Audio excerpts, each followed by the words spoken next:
Good evening sir, शुरू कर सकते हैं। Okay okay, thank you.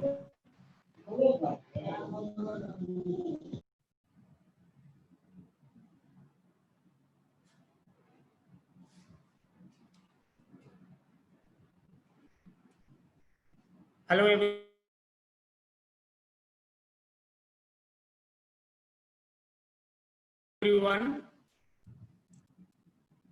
आप लोग का फिर से एक बार Pankaj Rana, vocational instructor, NSGI Kolkata.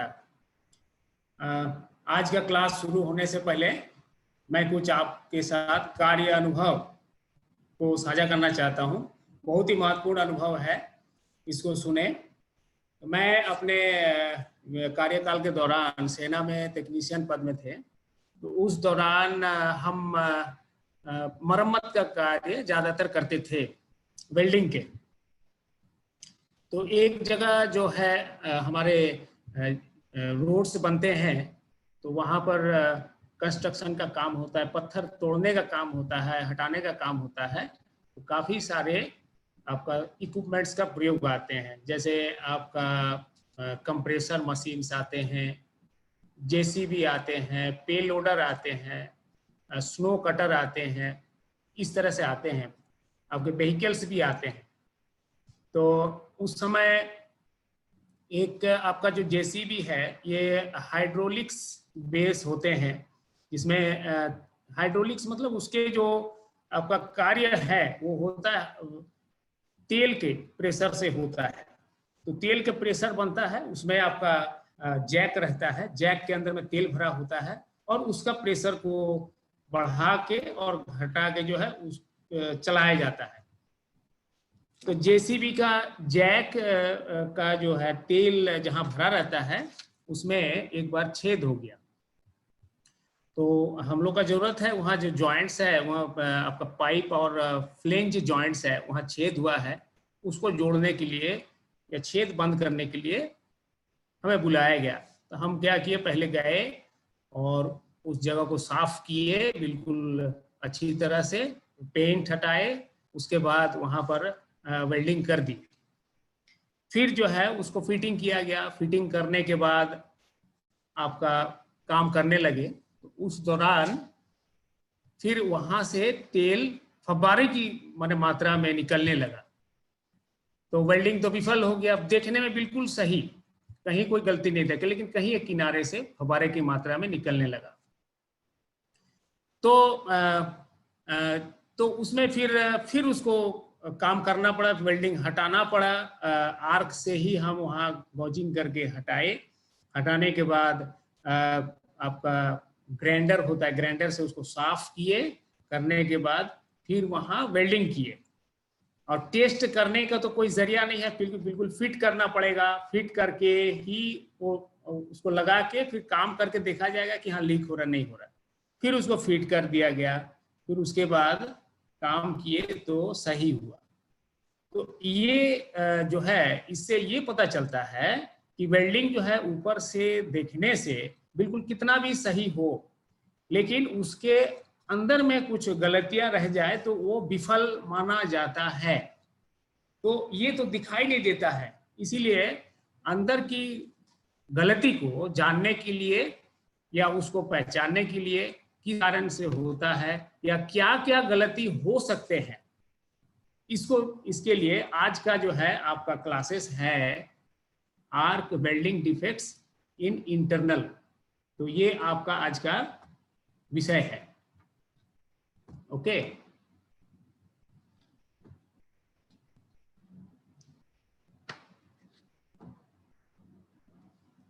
Arc welding defects जो दिखाई नहीं दे, उस डिफेक्ट्स के ऊपर आज हम लोग चर्चा करेंगे, और कैसे ये ना आए इस पर भी हम लोग जो है चर्चा करेंगे।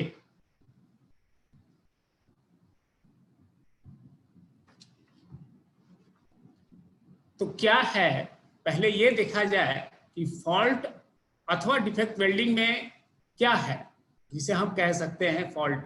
ये है कि ये fault is one which does not allow the finished joint to withstand the required strength or load।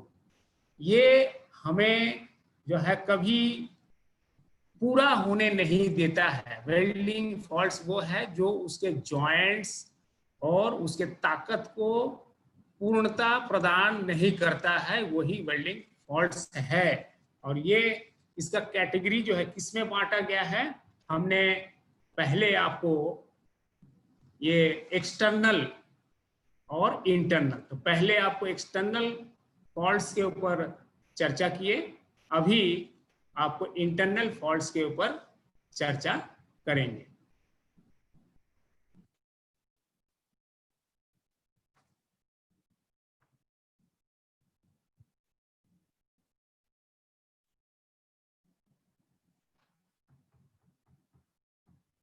तो इंटरनल फॉल्ट्स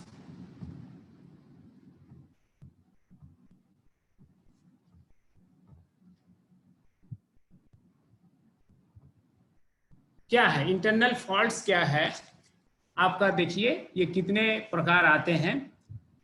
इनकम्प्लीट पेनिट्रेशन, ये एक इंटरनल फॉल्ट्स है। इनकम्प्लीट पेनिट्रेशन, पहले नामकरण कर लेते हैं। Slag inclusion, lack of fusion, blow holes, ये है आपके, ये चार मुख्य फॉल्ट्स हैं।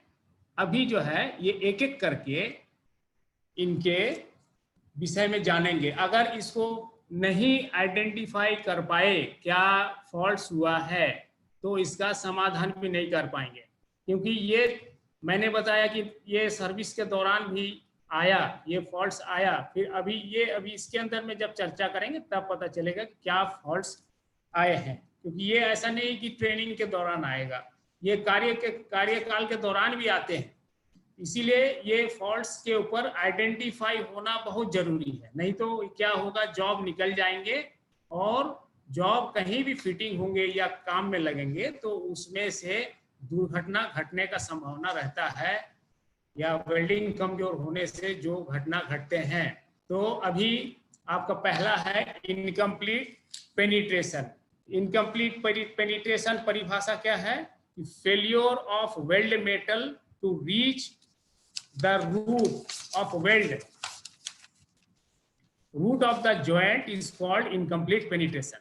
तो क्या होता है कि ये आपका जो है देख रहे हैं, ये रूट में पहुंच नहीं पाता है। चित्र में दिखाई दे रहा है साफ साफ, ये आपको पूरा वेल्ड एरिया दिख रहा है, लेकिन ये नीचे की सतह में जो पेनिट्रेशन यहाँ नहीं हुआ है, तो इसे जो है आप इनकम्प्लीट पेनिट्रेशन कहेंगे, पेनिट्रेशन आया ही नहीं। तो इसके कारण क्या है, किस वजह से ये होते हैं। तो edge preparation too narrow, edge preparation अगर आपका कम रहे, जितना चाहिए उतना नहीं है, कम है, तो हो सकते हैं। और वेल्डिंग स्पीड ज़्यादा अगर है, अगर आप पूरा वेल्डिंग स्पीड जो है ज़्यादा रखे हैं, पूरा पिघालते हुए नहीं गए, तो आपका इनकम्प्लीट पेनिट्रेशन हो सकता है। अधिकतर क्षेत्र में ये जब आप रूट रन चलाएंगे, अगर आप इसमें मल्टी रन करते हैं 10 mm प्लेट्स के ऊपर, तो जब रूट रन करेंगे तब ये जो है कंडीशन अधिकतम आते हैं। तो वहां पर आप अगर जो है जल्दबाजी से चले गए, पूरा पिघाल के नहीं आए, आर्क उत्पन्न हुआ और फटाफट भागे, तो आपको ऊपर तो जुड़ जाएंगे, बट जब आप उसको उलट के देखेंगे तो नीचे का जो एजेस है वो पिघलता नहीं है, या तो एक छोर पिघल जाएगा, एक छोर नहीं पिघलेगा, या तो दोनों ही छोर नहीं पिघलेगा। ये जो स्पीड एक वजह है। लेस करंट की कमी होना, करंट कम होना, ये इसके वजह से भी आपका इनकम्प्लीट हो सकता है। Use of large diameter of electrodes, आपने रूट गैप दिए हैं 2.5 mm, आपने वहां पर जो है 4 mm का इलेक्ट्रोड इस्तेमाल करेंगे, तो इलेक्ट्रोड पिघल के वहां तक प्रवेश नहीं करेगा, तो आपका जो है इनकम्प्लीट पेनिट्रेशन आएगा। रॉन्ग एंगल ऑफ इलेक्ट्रोड का एंगल गलत होने से भी ये इनकम्प्लीट पेनिट्रेशन आते हैं। इनसफिशिएंट रूट गैप, आप रूट गैप जो है अच्छा से नहीं रखे हैं, सफिशिएंट नहीं रखे हैं, तो भी आ सकते हैं। Inadequate cleaning before depositing root run, आपने क्लीनिंग बढ़िया से नहीं किया है एजेस का, तो आपका ये इनकम्प्लीट पेनिट्रेशन आ सकते हैं। तो ज्यादातर जब हम लोग जॉइंट्स बनाते हैं तो जॉइंट्स में कॉर्नर जॉइंट्स बनाएंगे या बट जॉइंट्स बनाएंगे, सिंगल भी बट जॉइंट बनाएंगे जिसमें आपका रूट गैप हो, वहां पर रूट गैप पूर्ण तरह से नहीं पिघलेगा तो इनकम्प्लीट पेनिट्रेशन कहा जाएगा।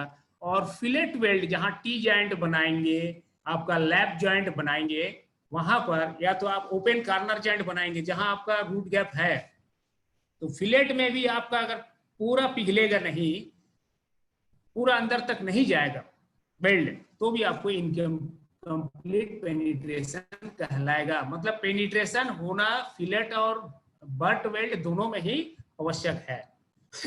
तो इसका समाधान क्या है, इसका क्या समाधान है?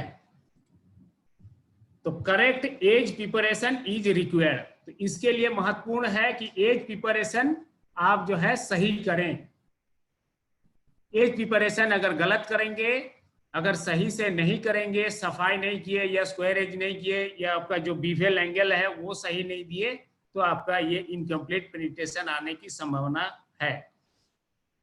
Ensure correct angle of bevel and required root gap. आप पहले सुनिश्चित कर ले कि आपका बीवेल एंगल और रूट गैप सही है कि नहीं, तो नहीं आएंगे। Use correct size of electrode. Electrode size जो है आपका वेल्डिंग के मेटल थिकनेस के हिसाब से या रन के हिसाब से यूज करना है। खास करके जब आप ये जब आप फर्स्ट रन करते हैं फिलेट वेल्ड में, बट वेल्ड में अगर रूट रन करते हैं, तो रूट रन के दौरान आपको इलेक्ट्रोड का चयन सही होना चाहिए। ये इनकम्प्लीट पेनिट्रेशन का जो स्थिति है ये पहले ही आएगा, उसके बाद में नहीं आते, ये पहले स्थिति में आते हैं। इसीलिए वहां पर बहुत महत्वपूर्ण है आप जो है इलेक्ट्रोड का साइज का चयन करें। और यूज करेक्ट करंट, यहाँ पर करंट का प्रयोग अच्छा करें, ना खूब अधिक ना खूब कम, प्रॉपर करंट का इस्तेमाल करें। प्रॉपर करंट का इस्तेमाल करने से आपका रूट गैप जो है वो बराबर अवस्था में पिघलेगा, वेल्ड पूल बनेगा और सुंदर सा पेनिट्रेशन आएगा। प्रॉपर अगर आप रूट गैप बनाए, करंट का इस्तेमाल किए, अगर नहीं किए तो क्या होगा कि मेटल जो है कोलैप्स करके गिर जाएगा, और यह कम रखे तो पिघलेगा नहीं। Use correct welding speed. अब वेल्डिंग स्पीड भी यहाँ पर जो है आपका करेक्ट करना है। तो वेल्डिंग स्पीड आपका वेल्ड पुल जो बना है उसको बनाते हुए आपको चलना है। वेल्डिंग स्पीड में शुरुआती दौर में क्या होता है, आप खुद ही हाथ से फ्यूजन को देखते नहीं है, पूरा स्पीड दे देते हैं, ऐसा नहीं। अगर आपका बट जॉइंट है तो आप वहां पर रूट रन है तो पहले आप फ्यूजन जोन बनेगा, फिर वेल्ड पूल बनेगा, उस वेल्ड पूल को बरकरार रखते हुए आप मूव करेंगे। इलेक्ट्रोड पिघलती हुई अवस्था में वेल्ड पूल में डूबता जाएगा, वेल्ड पूल में डूबता जाएगा। यहाँ पर खास बात ध्यान दे कि एक है वेल्ड पूल के ऊपर ड्रॉप के आकार में, ड्रॉपलेट्स के आकार में गिरता जाएगा, कौन सा, इलेक्ट्रोड से पिघला हुआ धातु। और ये मैं कह रहा हूं कि इलेक्ट्रोड को ऐसा करें कि वेल्ड पूल में डुबा के रखें।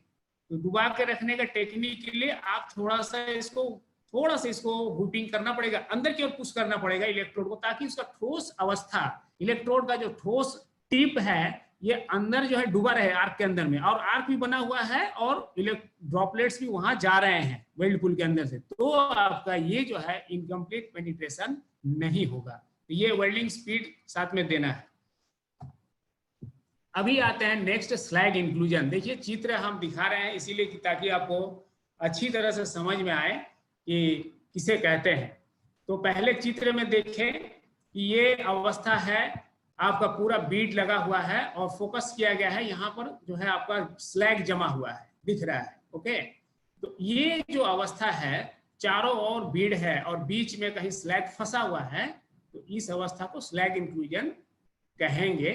तो पहले इसको जानने की कोशिश करें क्या है, किसे कहते हैं। तो स्लैग और other non metallic foreign materials entrapped in a weld is called slag inclusion. मतलब धातु छोड़ के अगर कोई भी वहां पर बाहरी वस्तु या फ्लक्स जो पिघल जाते हैं, फ्लक्स पिघल के स्लैग में रूपांतरित होते हैं, और वो अगर वेल्ड के जगह में बैठ जाए, वेल्ड के जगह में बैठ जाए, तो उसे हम कहेंगे स्लैग इंक्लूजन। बहुत ही कॉमन जो है, इसे इंटरनल फॉल्ट्स कहेंगे, सभी के द्वारा होते हैं ये शुरुआती दौर में। इवन कि इसको बाद में भी हम लोग देखते हैं काफी जगह में कुछ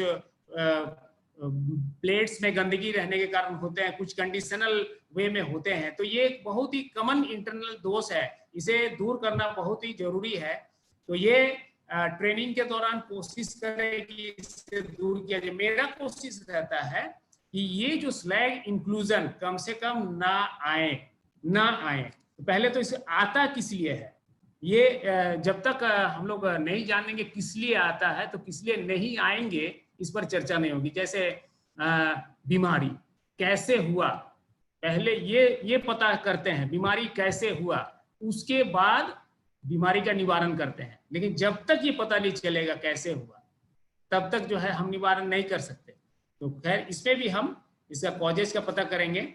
इनकरेक्ट एज प्रिपरेशन, हम अगर एज प्रिपरेशन सही ना किए हैं तो स्लैग इंक्लूजन हो सकते हैं।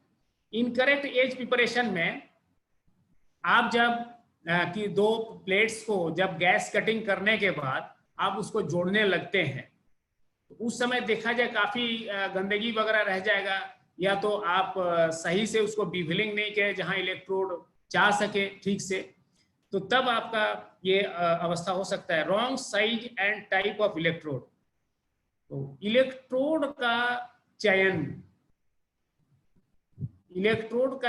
दो प्रकार होते हैं। एक तो है उसका साइज के आधार पर, और एक जो है उसका टाइप के आधार पर। इलेक्ट्रोड का टाइप क्या है कि जैसे आपका रुटाइल कोटेड है, बेसिक कोटेड है, सेलुलोज है, लो हाइड्रोजन है, हेवी कोटेड है, मीडियम कोटेड है, लाइट कोटेड है, इस तरह से विभाग किया गया, और बेयर कोटेड और फ्लक्स कोटेड। तो ये जो सिलेक्शन होगा वेल्डिंग करने के दौरान, ये एक है टाइप है। और दूसरा जो है उसमें साइज है कि हमें अगर 3.15 का इस्तेमाल करना है, वहां हमने 2.5 का किए, या तो 4 का इस्तेमाल करना है तो 5 mm का इस्तेमाल किए डायमीटर इलेक्ट्रोड का, तभी भी ये आपका गड़बड़ी हो सकता है। एक्सेसिव करंट का अधिक होना, ये भी एक वजह है।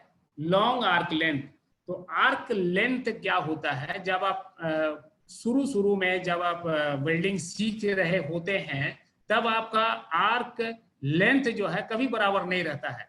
और आर्क लेंथ बराबर समान रहे, पहले इसको ध्यान करिए, समान रहेगा तो आपका ये सारी गलती नहीं होगा। उस समय क्या होता है, इलेक्ट्रोड से जब पिघल रहा है, आर्क के माध्यम से जब पिघला हुआ मेटल जब जम रहा है बेस मेटल में जाके, उस समय मेटल तो पिघलते जाता है, तो वो आर्क लेंथ क्या होता है, आपका हाथ का गति नहीं तालमेल बैठा पाता है, तब क्या होता है बड़ा हो जाता है, फिर आप क्लोज कर देते हैं तो शॉर्ट हो जाता है।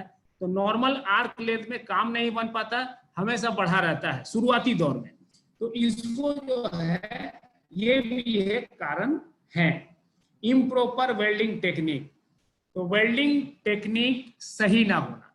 इम्प्रॉपर वेल्डिंग टेक्निक में अगर आप डाउन हैंड पोजीशन में वेल्डिंग कर रहे हैं, तो आप क्या है कि उसमें प्रॉपरली टेक्निक का इस्तेमाल कैसा करें कि आप होल्डर को सही नहीं पकड़े हैं, होल्डर के angle to the weld line सही नहीं किए हैं, आप खड़े होने का स्थिति सही नहीं किए हैं, और सबसे जरूरी है वेल्डिंग शुरू से लेके अंत तक विजिबल नहीं है। आपका वेल्डिंग नहीं तो इलेक्ट्रोड में छुप जाता है, इलेक्ट्रोड होल्डर में छुप जाता है, या नहीं तो आपके बाएं हाथ के रिस्ट के बीच में आके छुप जाता है। तो ये आप जब चलते हैं तो ये सारे टेक्निक जब शुरू से लेके अंत तक आपको पूर्णतः दिखाई दे वेल्डिंग एक्टिविटी, तब ये घटना नहीं होगा।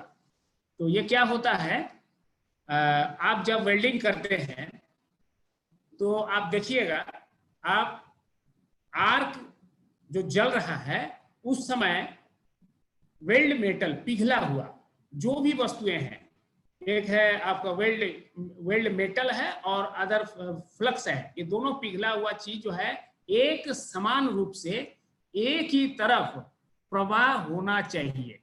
टेक्निक का बात कर रहे हैं, प्रवाह होना चाहिए एक ही तरफ, या तो आप अपने तरफ से दूसरी छोर जा रहा है या तो दूसरी छोर से अपने तरफ आ रहे हैं, ये दो स्थिति आपका है। या तो आप दाहिनी ओर से बाईं ओर जा रहे हैं और बाईं ओर से दाहिनी ओर आ रहे हैं। गौर करिएगा, तो जब आप उदाहरण दे रहे हैं कि अगर बाईं ओर से आप किधर आ रहे हैं, दाहिनी ओर, तो आपका जो भी पिघला हुआ स्थिति है, जो लिक्विड मटेरियल है वहां पर वेल्ड के दौरान, तो वो सारे बाईं ओर होना चाहिए, कंप्लीट वेल्ड की ओर होना चाहिए, इनकम्प्लीट की तरफ नहीं आना चाहिए। आर्क जल रहा है, आर्क चारों ओर जल रहा है, चारों ओर जल रहा है, सील्डिंग किया हुआ है वेल्ड रूप को, वहां से ये सारे जो पिघला हुआ वस्तुएं हैं, मटेरियल्स है, ये बाईं ओर ही रहना चाहिए, किसी भी प्रकार दाहिनी ओर नहीं आनी चाहिए, मतलब इलेक्ट्रोड के पीछे नहीं आनी चाहिए, जिधर जल रहा है उधर ही रहना चाहिए। तो टेक्निक अगर आप गड़बड़ करेंगे, होता क्या है, कभी कभी संभावना है, या तो हमेशा ही संभावना है कि इसका जो पिघला हुआ जो है वस्तु है वो चारों ओर फैले। तो जब चारों ओर फैलेगा तो क्या होगा, ये स्लैग क्या होगा, पहले चला जाएगा। अगर जिधर आप गति प्रदान कर रहे हैं स्लैग पहले आ जाएगा और धातुएं जो है उसके ऊपर जम जाएंगे, ये अवस्था होगा। क्लियर? अगर जो कहा गया कंडीशन टेक्निक में, अगर आप सारे तरल पदार्थ को सामने की ओर भेज देते हैं, जिधर आर्क जल के जा रहा है ये जिधर बाईं ओर, तो क्या होगा कि विज्ञान कहता है कि तरल अवस्था में जब ये आगे फ्लो करेगा तो भारी तरल पदार्थ नीचे बैठेगा और हल्का तरल पदार्थ उसके ऊपर रहेगा। अगर पानी में तेल डालेंगे तो तेल तैरता है, डेंसिटी के हिसाब से पानी नीचे रहता है। इसी प्रकार अगर तरल पदार्थ सबको एक ही तरफ कर दे तो क्या होगा कि लोहा भारी होने की वजह से लोहा, तरल लोहा नीचे बैठ जाएगा और स्लैग जो फ्लक्स पिघल के ऊपर उसका कवर बनते चला जाएगा, विज्ञान की विधि के हिसाब से। ये आपका विधि नहीं है, लेकिन आप क्या कर रहे हैं, तकनीक का प्रयोग कर रहे हैं ताकि सारे चीजें की तरफ मूव करे। ये अगर इर्द गिर्द मूव करे तो आपका ये स्लैग इंक्लूजन आने की संभावना 100% है। उस समय आप कैसे, कारण स्लैग इंक्लूजन आया कैसे आपको पता चले, आप देखेंगे। एक और टेक्निक है कि आप आइडेंटिफाई कर लेंगे कैसे, जब आप वेल्डिंग कर रहे होते हैं तब आपका मेटल पहले जो पिघला हुआ जो आपका डिपोजिशन जो वहां पर धातु है, पदार्थ है, वो सारे रेड रहता है, आपको स्क्रीन से दिख रहा है red.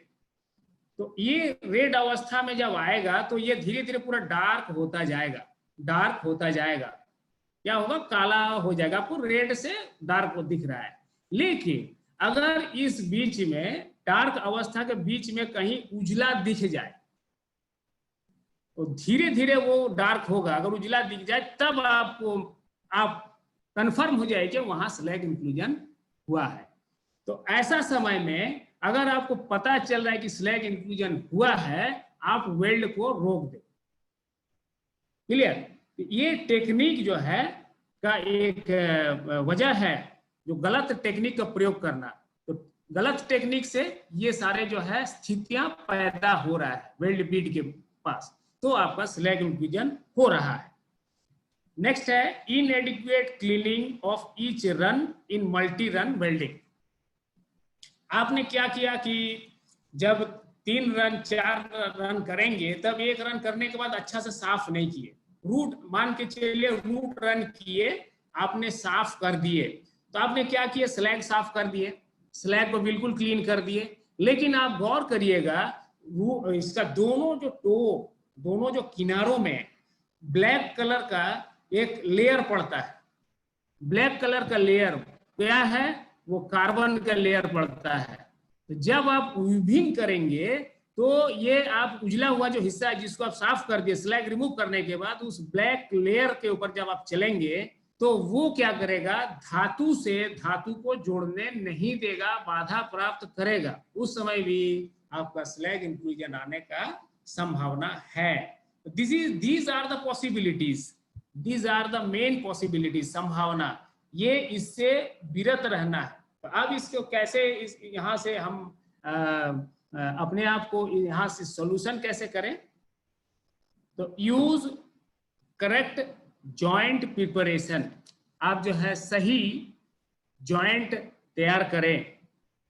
Use correct type of electrode, आपको अगर रूटाइल कोटेड इलेक्ट्रोड का इस्तेमाल करना है, वहां आपने लो हाइड्रोजन इलेक्ट्रोड का इस्तेमाल किया, सेम सही है, तो गलत हो जाएगा। जहां पर इलेक्ट्रोड कौन सा यूज करना है वो अगर पता नहीं है तो आप जरूर पूछ ले, क्योंकि आपका स्टोर में बहुत तरह का इलेक्ट्रोड है, आपको दे दिया, स्टोर कीपर दे दिया, आपको पता नहीं है, तो आप जरूर पूछे कि हम यहाँ किस इलेक्ट्रोड से काम करेंगे। एक दूसरा सबसे उत्तम उपाय है, इलेक्ट्रोड का पैकेट में वार्निंग लिखा है, यूजेज भी लिखा है, उस यूजेज में आपका जॉब का नाम दिया हुआ है। जैसे मैंने कहा कि हेवी इक्विपमेंट रिपेयरिंग, या स्टेनलेस स्टील, या medium carbon steel, high carbon steel, alloy steel and all purpose all position, इस तरह से लिखा रहेगा, मैंगनीज स्टील।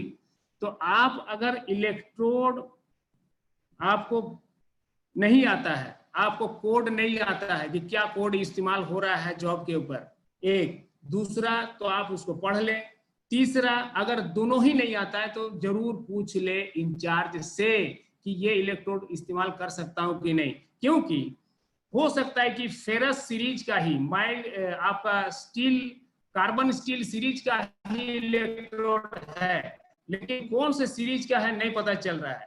तो अगर डाउट हो रहा है तो पता कर ले। ये है यूज करेक्ट आर्क लेंथ, कहना तो बड़ा सहज है कि करेक्ट आर्क लेंथ का प्रयोग करें, लेकिन इस करेक्ट आर्क लेंथ के द्वारा वेल्डिंग करने के लिए ही आप जो है साल भर आईटीआई में ट्रेनिंग करते हैं इन डिफरेंट पोजिशनल वेल्डिंग को मेंटेन करने के लिए। एमएमएडब्ल्यू सीरीज में, एमएमएडब्ल्यू सीरीज में आप करेक्ट आर्क लेंथ अगर आप कंफर्म हो गए तो आपको कोई नहीं रोक सकता।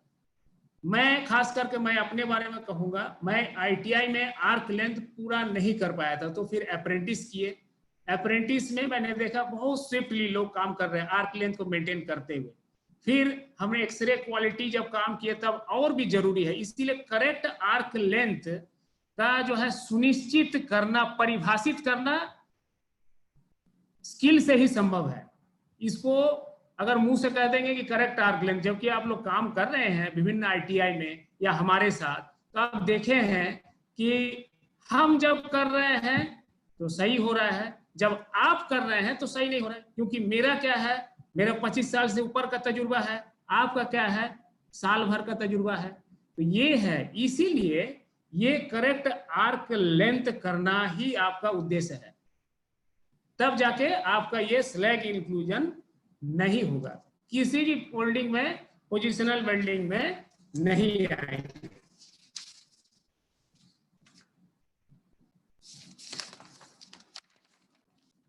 द करेक्ट वेल्डिंग टेक्निक, तो टेक्निक के बारे में हमने चर्चा की है। टेक्निक के बारे में, करेक्ट वेल्डिंग टेक्निक, ये जो है आप जितना चर्चा करेंगे उतना छोटा पड़ेगा। करेक्ट वेल्डिंग टेक्निक आप काम करते करते इसको आप अपने आप इसको डेवलप करिए। इसमें मैं कहता हूं कि आपका करेक्ट वेल्डिंग टेक्निक में मैं हमेशा जब वेल्डिंग फॉल्ट्स हो या डेमोन्स्ट्रेशन हो, मैं ये चर्चा को रखता हूं कि शरीर का संतुलन, इलेक्ट्रोड के साथ एंगल का संतुलन, वेल्डिंग स्पीड का संतुलन और देखने का संतुलन, ये सब जब इकट्ठे होता है तब करेक्ट वेल्डिंग टेक्निक माना जाता है। और अंत में आप सुन रहे हैं वेल्डिंग साउंड, ये भी आपको करेक्ट वेल्डिंग टेक्निक बरकरार रखने में बहुत मदद करता है। तो ये सारे टेक्निक्स हैं जो आपको बताया जाता है, और ये सबको जब तक प्रैक्टिकल में फॉलो अप करवाते हैं तब आप करते भी हैं और आसानी से आप उस टेक्निक को एडॉप्ट करते हैं और आपका सही वेल्डिंग होना शुरू हो जाता है। नेक्स्ट है ensure through cleaning of each run in multi run welding. तो आपको क्लीनिंग तो सुनिश्चित करना है, क्लीनिंग सुनिश्चित करना है कि आपने क्लीन किया कि नहीं किया। स्लैग इंक्लूजन के दौरान आप जब आपको कहा जाता है कि आप फर्स्ट रन करें ट्रेनिंग में, खास करके ट्रेनिंग में फर्स्ट रन करें और दिखाएं ताकि हम पेनिट्रेशन देख लें, लैक ऑफ पेनिट्रेशन तो नहीं है या आपको प्रॉपर पेनिट्रेशन है या ओवर पेनिट्रेशन है, ये देखते हैं। एक दूसरा वेल्ड फेस की तरफ देखेंगे कि आप सफाई सही से किया है कि नहीं। आपने तो सफाई किया बिल्कुल, तब हम देखते हैं, बोलते हैं नहीं यहाँ पर आपका थोड़ा गंदगी लगा हुआ है। जो गंदगी आपका 1 mm से भी कम जगह में फंसा होता है, एक हेयर लाइन क्रैक्स के अंदर फंसा होता है, आपको दिखता नहीं है, लेकिन जब आप उसको साफ करेंगे तभी। अगर नहीं करेंगे तो दोबारा उसी जगह में जब आप कवर रन करने जाएंगे तो वहां पर आपका 100% स्लैग इंक्लूजन आएगा। वो जो आपका गंदगी है वहां पर मेटल जमने नहीं देगा, वहां और जाके स्लैग जम जाएगा। इसीलिए सुनिश्चित कर ले कि पहला रन हो गया, पूरा साफ होना चाहिए। सफाई नहीं है, आप वेल्डिंग में कम से कम ये तो नहीं सोचिए कि स्लैग है और उसके ऊपर आप कवर रन करके उसको मेकअप कर देंगे, हो ही नहीं सकता, इम्पॉसिबल, विज्ञान आपको परमिट नहीं करेगा। ये हो गया। फिर आप आइए नेक्स्ट, लैक ऑफ फ्यूजन। तो ये जो है बहुत ही आपका दोष है जो आपको दिखाई नहीं देता है, बट ये क्या है इसका वर्णन आप थोड़ा देख ले कि lack of fusion is lack of fusion of weld metal with the parent metal. Weld metal और पेरेंट मेटल के बीच में न जोड़ना लैक ऑफ फ्यूजन कहते हैं। Lack of fusion may be between deposited metal also during multi run welding. Multi run welding के दौरान भी ये डिपॉजिटेड मेटल नहीं जमना। The following 2 major causes to thin defect should be kept in view. क्या है 2 मुख्य कारण क्या है? Failure to raise the temperature of parent metal और previously deposited weld metal to the melting point. आप क्या होता है कि जब आपका आर्क उत्पन्न होता है तो आर्क क्या करता है कि एक तो पेरेंट मेटल में भी हीट डेवलप करता है ताकि वो भी फ्यूज होता है, और साथ साथ वहां जाके जो मेटल आप इलेक्ट्रोड से पिघल के वहां जमने लगता है। तो यहाँ पर क्या है कि यहाँ व्यर्थ हो जाता है उस पेरेंट मेटल को पिघालने में, तब यहाँ पर जमता नहीं है। और failure to dissolve during welding the oxides and other foreign materials presence on the surface with which the deposited metal should be fused। तो क्या करता है? दूसरा है असमर्थ हो जाता है घुलने में। किसमें? पेरेंट मेटल और वेल्ड मेटल दोनों घुल नहीं पाते हैं। वजह क्या है कि बाहरी तत्व, वो गैसियस हो या कोई गंदगी हो, वो रह जाते हैं, तो वहां पर आपका ये व्यर्थ हो जाते हैं फ्यूज होने में, तो लैक ऑफ फ्यूजन कहते हैं। तो चित्र में आप देख भी रहे हैं कि ये एक आपका सिंगल भी बट जॉइंट का एक सेक्शनल व्यू दिखाया गया है, जहां पर यहाँ दिखाया गया किस प्रकार का हो रहा है। एक तो आपको साइड में दिख रहा है कि lack of side wall fusion, यहाँ कमी पाया गया है, साइड में नहीं हुआ है। फिर lack of inter run fusion, जब आपने रूट रन कर देने के बाद फिर जब आप उसमें कवर रन कर रहे होते हैं तभी भी वहां पर ये डिफेक्ट जो है डिटेक्ट हो रहा है। और एकदम रूट में देखिए लैक ऑफ रूट फ्यूजन, ये आते हैं रूट रन जब चलाते हैं तब यहाँ पर आपका जो है एज देखिए पिघला नहीं है, स्क्वायर है। आपके दाहिनी ओर जो है एज पूरा पिघला नहीं है, बाईं ओर जो है पिघल गया है, दाईं ओर है पिघल नहीं रहा है, तो ये लैक ऑफ रूट फ्यूजन में आएंगे। तो ये ये है चित्र में आपका विस्तारित दिखाया गया है। कारण क्या है? इसके मुख्य कारण है welding current too low, welding current में कमी पाया गया। आप जब वेल्डिंग करंट सेट कर दिए 115 एम्पियर में आपने सेट किया और आपने क्या किया, उसी में आप रूट रन कर दिए। फिर रूट रन करने के बाद देखा गया कि पूरा जुड़ा नहीं। आपका इंस्ट्रक्शन है 115 एम्पियर करना है, आपने वहां पर गेज भी रेगुलेटर में सेट भी कर दिया 115 एम्पियर, फिर भी देखा गया कि हुआ नहीं। तो यहां पर हम कहेंगे कि आपको वेल्डिंग करंट 115 एम्पियर मशीन में सेट कर लेने के बाद आप उसको एक बार ट्राई करें, कहां पर, रफ सरफेस में, कि ये 115 एम्पियर है कि नहीं है। आप जिस एम्पियर में काम कर रहे हैं, आप बहुत सारे एम्पियर सेट करके काम करेंगे, लेकिन उस एम्पियर का वेल्डिंग इंप्रेशन जानना प्रैक्टिकल का बहुत बड़ा अध्याय है। आपने सेट कर दिया और सीधे फाइनल जॉब में चला देंगे तो ये स्थिति आएगा।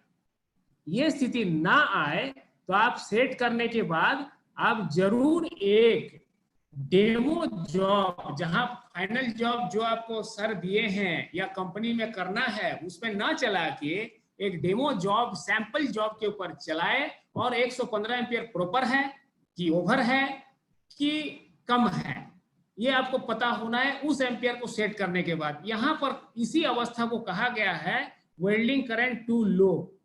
आपने सेट करने के बाद कम ही पाया गया, कम आया तो इस तरह का इंप्रेशन आएंगे।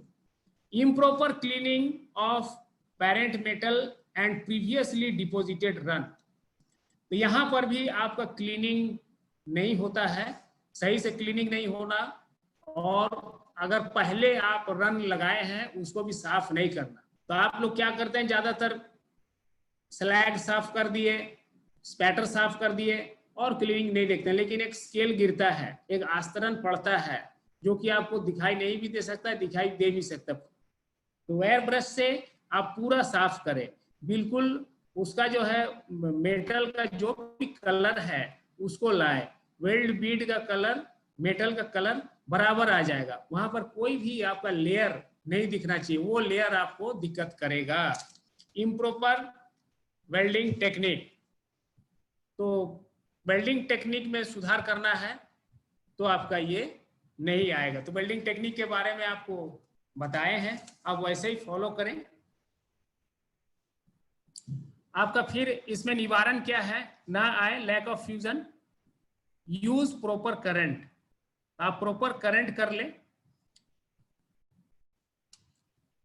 Proper cleaning of parent metal and previous run, आप जो है पूरा क्लीन करें, आप एक रन लगा लेने के बाद पूरा क्लीन करें, तब जाके आपका ये नहीं आएंगे। यूज प्रॉपर वेल्डिंग टेक्निक, तो प्रॉपर वेल्डिंग टेक्निक ये आपको फिर से आ रहे हैं। प्रॉपर वेल्डिंग टेक्निक ऐसा है कि अगर टेक्निक देखिएगा, ये जैसे अभी आप लोग सभी क्रिकेट देखे हैं तो सब जो बॉलिंग करते हैं या बैटिंग करते हैं तो या फील्डिंग भी करते हैं, बॉल थ्रो करते हैं, ये सारे टेक्निक का इस्तेमाल करते हैं, भिन्न भिन्न टेक्निक का।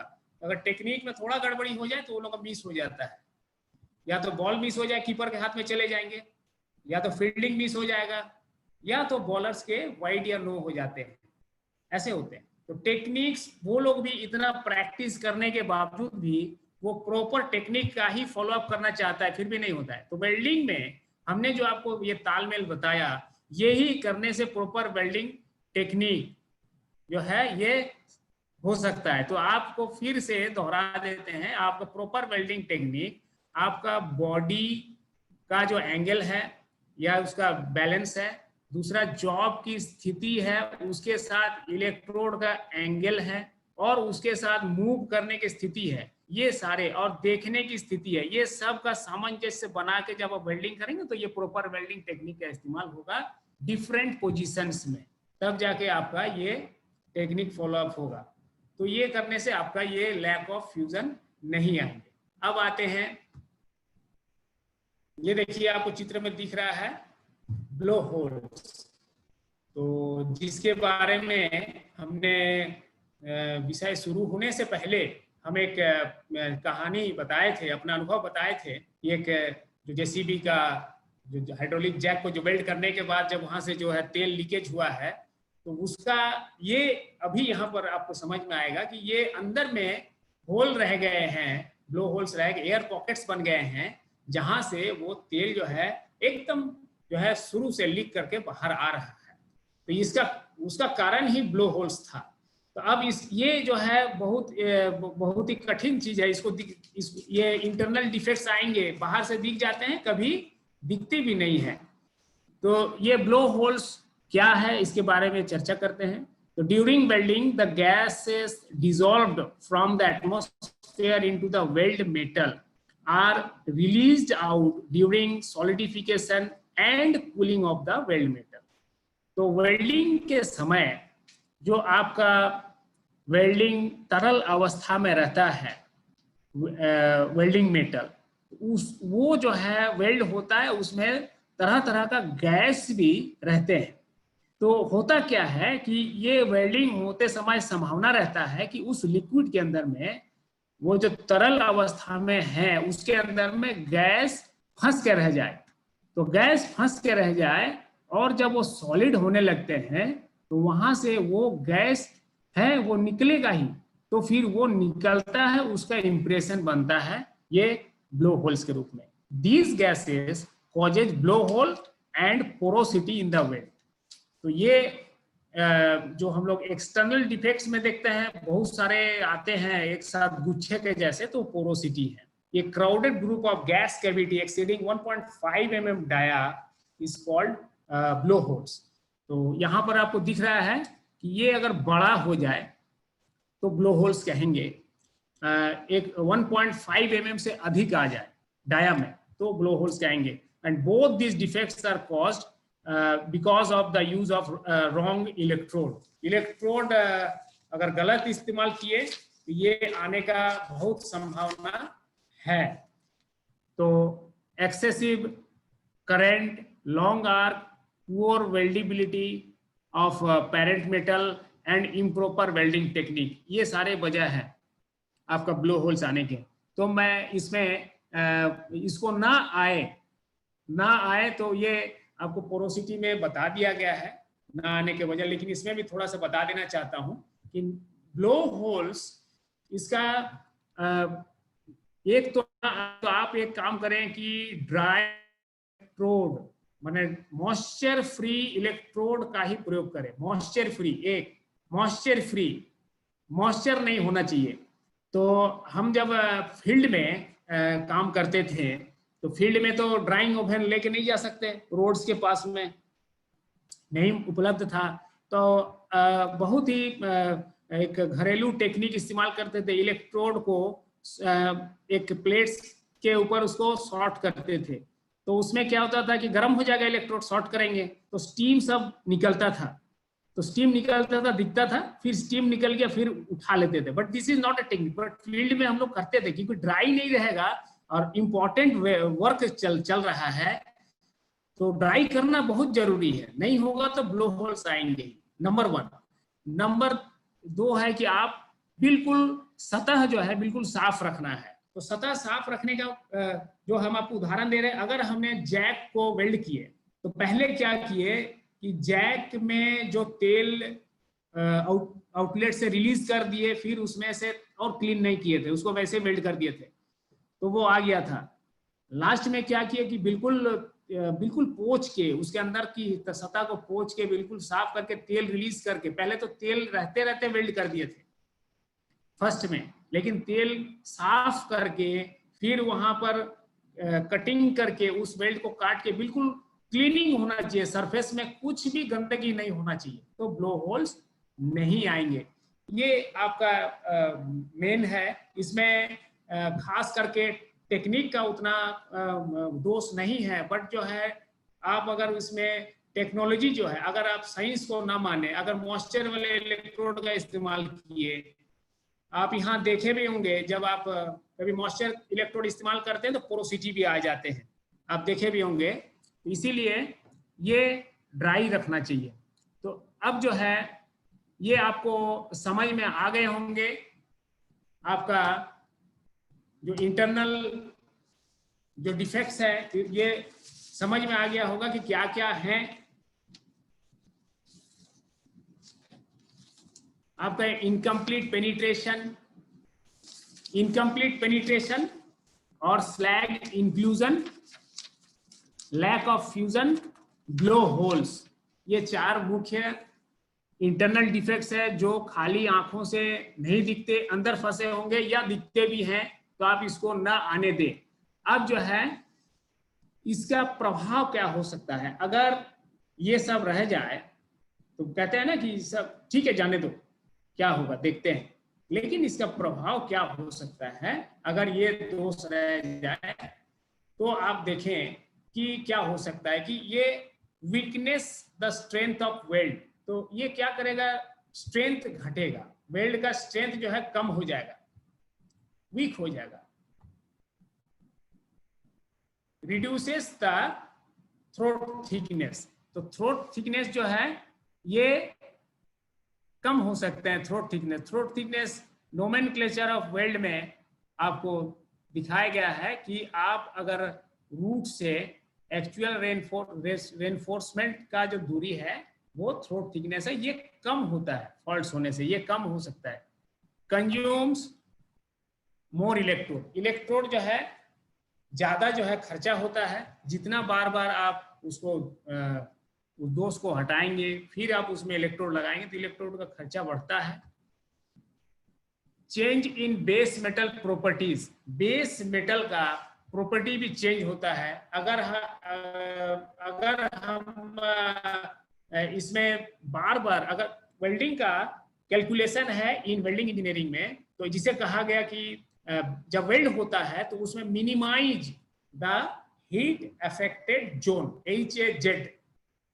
HAZ क्या है कि बेस मेटल में जो बुरा प्रभाव पड़ते हैं गर्म के वजह से, वो जो है उसका प्रॉपर्टी को चेंज करते हैं। तो minimize the best quality of welding है minimize the HAZ, HAZ।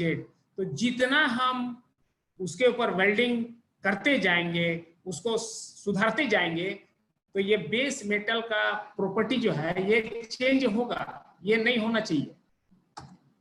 Poor weld appearance, वाजिब है कि वेल्ड अपीयरेंस जो है खराब आएगा।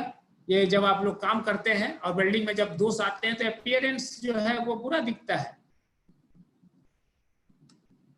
उसके बाद है waste of labour and materials, आपका समय भी गया, आपका मटेरियल भी गया, मेहनत भी गया, और failure of joints will lead to accidents.